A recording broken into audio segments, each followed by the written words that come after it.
Hey everybody, this is Bandor. I'm back with part 2 of our new video series on how to build a medieval tavern bar for Second Life. So this is where we ended up. We have created the front of our bar, or the front and the side, but there's no details to it. It's just the raw blank. But we want to make this so that it's a bunch of boards. And what I had said before was the face that we have here on the curve, the width of these faces is the width that we want for our boards. So we're going to try to reproduce that on the rest of the thing. So what I want to do is I want to add some edge loops. So we're going to go into edit mode, and it didn't make edge loops there. Okay, I know why. I haven't applied my solidify. So I'm looking at the geometry here, and I'm only seeing one vertex. I'm not seeing the edges on the inside of the model. That's because the Blender is non-destructive. So you do a bunch of changes, and it doesn't actually affect the geometry until you commit those changes. You have to apply them, and then it actually creates the corresponding geometry. So right now, I just have this modifier, the solidify modifier applied, but it's not applied. It's just turned on.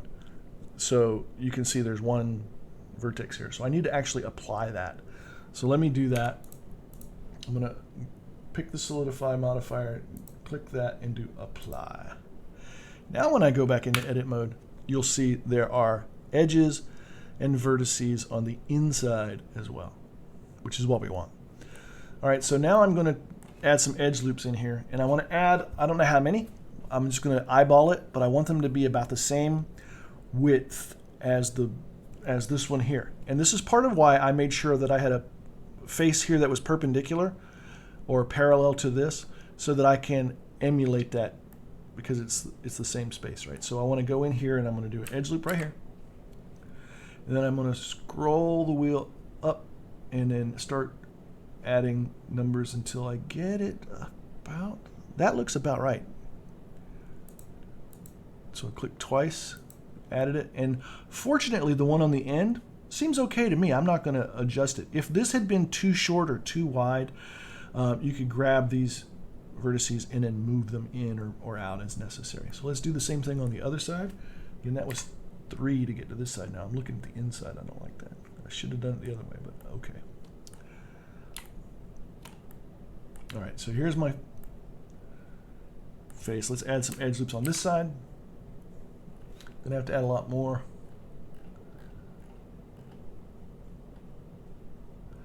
That looks too skinny. Notice that the one on the ends are bigger than the ones in the middle, or at least they appear to be. So let's back that off. About maybe there. Again, I'm just guessing. I don't know. Well, it looks pretty good. And that one looks a little, I think I'm going to leave it at 2. All right, so now we have our bar front and side with enough faces so that we can actually produce boards. So how are we going to do that? Well, this is where it gets interesting. I want to make sure that this, let's go ahead and commit apply our changes to translations. So we're going to do Control A. Oops, sorry, Control A, not Shift A. Control A. We're going to do all transforms, and we're going to go ahead and set the origin back to the geometry, just to be safe. You need to do that every once in a while. Otherwise, some of the things that you're going to try to do get really, really wonky.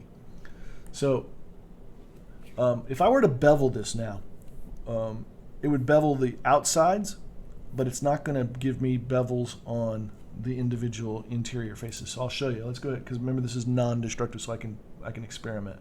Let's add a bevel modifier, and you can see it bevels the side, the top, the bottom. It doesn't bevel the individual faces in here to give me the effect that I want for boards. So we're going to cancel that. So I need to have a way to get this so that I can see the individual boards. So that we're going to fake it. What we're going to do is we are going to go into edit mode, and then we're going to start at one end, and we're going to pick the boards that we want to, every other one. So we're going to go to 3. We're going to do like this. Sometimes it works, sometimes it doesn't work. So we're going to do this one. We're going to pick every other face on the top. We're going to pick every other face on both sides and the bottom.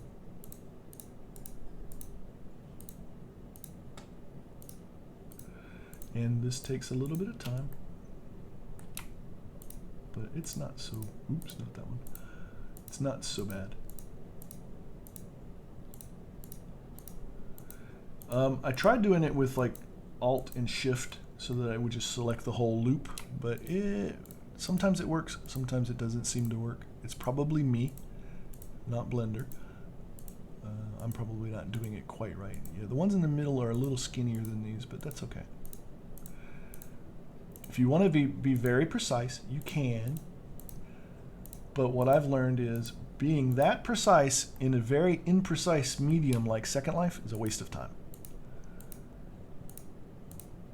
Second Life has a lot of really cool advantages, and it does some really neat things.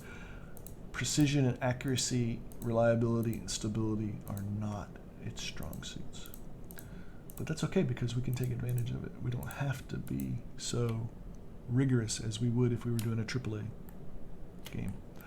All right, so I have all of them selected, right? Now what we're going to do is we're going to split that out. And to split that out, you do 2 commands. The first command is Y, and that separates the geometry, but it doesn't create a separate object. To create a separate object, we need to hit P and then do selection. P is separate. Don't ask me why separate is a P. I guess because there's a P in it. So separate and then by selection. So now, go back to object mode. We have 2 objects, and you can make sure by moving that, you want to move it, we see, da da da da da da da. We have 2 different objects. Where did it go? There, it's back. Just right click and it comes back. So I have 2 different objects, and yeah, I think I made the boards too skinny, but that's all right. So we have 2 different objects that are half of the faces, and the other one has the other half. So now we can bevel it and watch what happens. So if I pick one of them and apply a bevel, now it bevels the whole thing. Did it? No, it did not.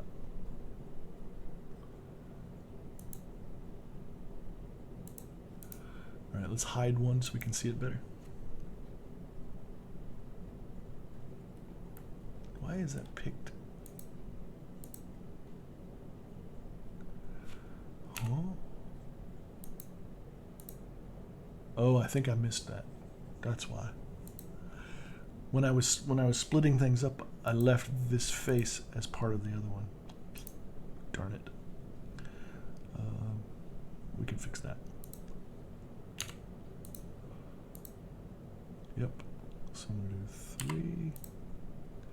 We'll just get rid of it. Pick this object. We're gonna hide it.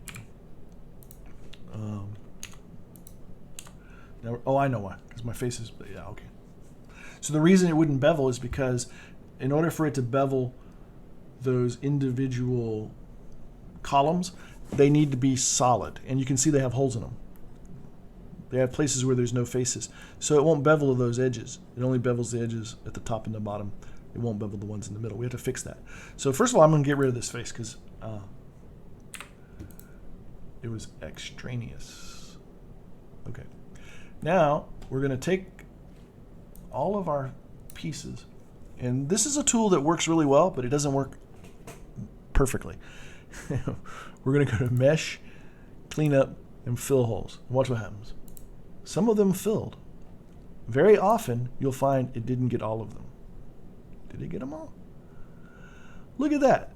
The one time I'm showing it off, it actually did all of them. Normally what happens is it skips 2 or 3, and I have to go back and do them again. But that worked perfectly. Okay, so now we can unhide everything. Oops. Unhide everything. And we're going to do the other one. I think this one is the one I did the first time. Yep. So we're going to go now to these. And Remember that face I deleted? That face I deleted would be right here. Which is, it's gone anyway, so I'm going to add it back when I fill the holes. So we have to do the same thing on this one. We have to fill the holes. So edit mode, select everything, mesh, clean up, fill holes. And now let's look and see. Aha, I see some that did not go through. See, I'm not crazy. Yep, there's two right here. This one and this one are missing some pieces. Yep, okay. That's the only ones I see that are missing. So let's just, sorry, not you, let's pick just the ones on the end. We'll do it again, mesh, clean up, fill holes. Now check it, and lo and behold, it is all there. So that's how I know. When I try to bevel, and it doesn't bevel the inside pieces, then I know, oh yeah, I forgot I gotta fill the holes. So now I've got those filled. We can go back, unhide everything. Now it looks like pretty much a solid wall, but let's pick one of the objects and let's do the bevel modifier. Now you can see it beveled everything. Well, we don't want to bevel like that. That looks ridiculous. So what we're going to do is come over here to the amount, and we're going to drop it down to a reasonable number that looks like a medieval board would have.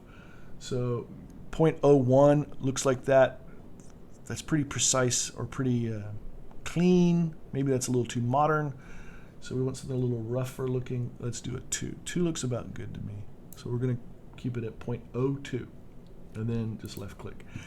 Now pick the other board, the other section, and do the same thing. We're going to apply a bevel modifier. We're going to drop it down to 0.02. So it's the same. Left click, and now you have boards. Ta-da! Okay.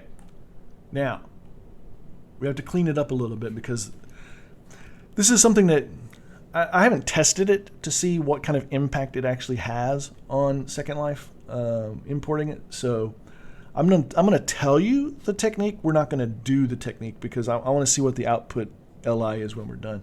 But basically, what you should do is if you remember, this is two different pieces, right? So there's one piece here and one piece here, and they have solid faces on both sides. What that means is, if you come here, this board has a solid face on the inside, and this board has a solid face on the inside. So you have two solid faces facing each other. That geometry is never going to show. It's never going to be seen, so you don't need the geometry. You can get rid of it. So there's different ways of doing that, and I think there's a one-click that you can do to try to get rid of some of that stuff, but I've not had much success with it, so I'm not even going to mention it. Basically, what I had to do the last time was kind of do the reverse of what I did with the filling holes. So I hide this one, and then I would go into edit mode, and I would just go through in face mode and pick those faces. Pick the ones that like that, and then delete them. And then hide this, show the other one, and then do the same thing for that. But we're not going to do that. It's kind of a time-consuming activity, and I don't think it really buys you that much at the end of the day for your output. So I did Alt-H to unhide everything, so now it's back. Now we need to commit these bevels because I want it to change the geometry. So the geometry is not affected right now. So you can tell if you go into edit mode, you can see there's a bounding box around it. See how there's a little box? It shows there's one edge there. Well, there should be an edge there, an edge there, an edge there, an edge there. There's not because we haven't committed it. Remember, it's non-destructive, so it doesn't change the geometry until we actually apply these. So let's go ahead and apply these. So I'm going to apply that bevel, and then I'm going to pick the other one, and I'll apply the bevel. Now if I go in and look at it, go to edit mode, you can see there actually are faces and edges on the bevel. So that means it's been applied. Now the next thing we want to do is, now that we're done with that, we want to join them back together. So we're going to pick the first one in object mode, pick the second one in object mode, go to object, and hit join. Now it's one object. It's one object set up as planks. There's one last thing we need to do with this, and then we're done with it. And that is we're going to do the UV map for it. So the UV map on this is very simple. But before you do the UV map, good habit, always apply all your translations. So we're going to do Control A, and then we're going to right-click it, Set Origin, Origin to Geometry. Now, we're going to pop over to the UV editing screen, which gives us this one. And this is our object. You need to turn on see-through so you can see everything, because again, if you don't, it's only going to select the faces that you see.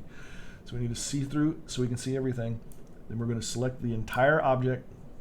We're going to go up to UV and do Smart UV Project. And that gives us our UV map. Now, here's a very big tip for Second Life in using Substance Painter. Substance Painter has a bunch of predefined PBR material setups. What I found for like wood, most of the wood expects the grain of the wood in the texture to go horizontally. So if I use the UV map like this is expecting the wood grain to be vertical. So what happens if I don't change this and I keep it like this? When I go to Substance Painter and I apply a wood grain texture to the object, then you will see the wood grain is going across the cuts of the wood. And that's not the way we do things 90% of the time in real life, right? So in real life, the grain of the wood goes along the cuts of the wood. So if you have long pieces, the grain goes from end to end, not across it. And it just doesn't look right to do it the other way. So now the problem is not all of the material texture things in Substance Painter are that way. You'll find some of them expect the grain to be the other way. Now, you can try to fix it. You can go in and you can manipulate it. Some of them you can. Some of them you just can't. It just doesn't change unless you go into Substance Designer and rebuild it. So the simplest thing to do is let's not use the orientation of vertical on these boards. Let's turn our boards, UV maps, the other way. So all you do is select everything. You're going to hit R for rotate and then type 90. Then left click. Now you'll notice it's no longer inside the box. It's close. So we need to move this and get it inside the box. Well, I can't. I've tried. It doesn't quite work. It's off by like 1 pixel. So the best thing to do is just hit S and scale it down so that everything's inside the box. And that's good enough. It doesn't have to be perfect. So now this is done. This piece is finished. And so we'll go back to layout mode and we'll be done with that. So that's the end of part 2. In part 3, I'm going to do a little experiment. We're going to take this into Substance Painter just so you can see what it looks like. I think that's what we'll do. Again, this is not, the whole thing's not finished, but this piece is done, and I want you to see the outputs of that work. So that's what we'll do in step 3. We'll go into Substance Painter and play with it for a little bit, and then we'll come back and finish it. So that's the end of part 2.